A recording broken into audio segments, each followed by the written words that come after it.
नमस्कार मंडळी. पुरुषोत्तम मासातील कथा अध्याय प्रथम.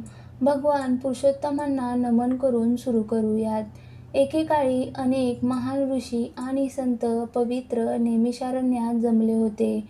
ते सर्व वेदांचे जाणकार, तपस्वी, ब्राह्मणांचे भक्त आणि परोपकारी होते.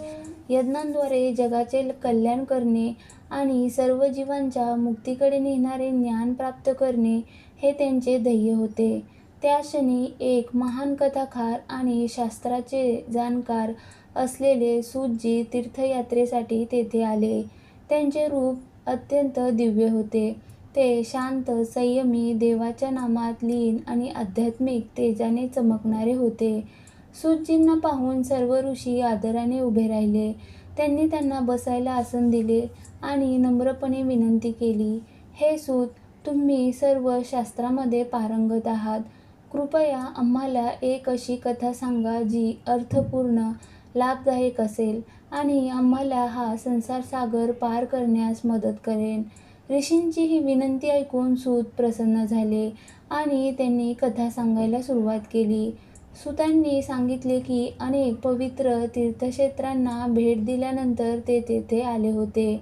त्यांनी पुष्कर, यमुना, गंगा, काशी, गया, त्रिवेणी, गोदावरी, कावेरी, नर्मदा यांसारख्या पवित्र नद्या आणि तीर्थस्थानी स्नान केले आहे आणि देवता आणि पूर्वजांना तर्पण केले. या तीर्थयात्रेमुळे त्यांचे मन अधिकच शुद्ध आणि शांत झाले. प्रवासादरम्यान ते हस्तिनापूरला पोहोचले, जेथे त्यांना कळले की राजा परीक्षिताने आपल्या राज्याचा त्याग केला असून तो आता गंगेच्या काठावर तपश्चर्या करत आहे. हे ऐकून सूत देखील तेथे आले. गंगेच्या काठावर ते दृश्य मनमोहक होते. तेथे असंख्य सिद्ध, योगी आणि ऋषी विविध प्रकारची कठोर तपश्चर्या करत जमले होते. काही जण उपास करत होते, काही केवळ वायूवर जगत होते, तर काही जण फळावर जगत होते. त्या क्षणी एक गहन दिव्य घटना घडली. महर्षी व्यासांचे पुत्र, ब्रह्मज्ञानी आणि महान योगी असलेले श्री शुकदेव तेथे आले. ते तरुण होते, पण त्यांच्यामध्ये विलक्षण वैराग्य आणि ज्ञान होते. त्यांचे रूप अलौकिक होते.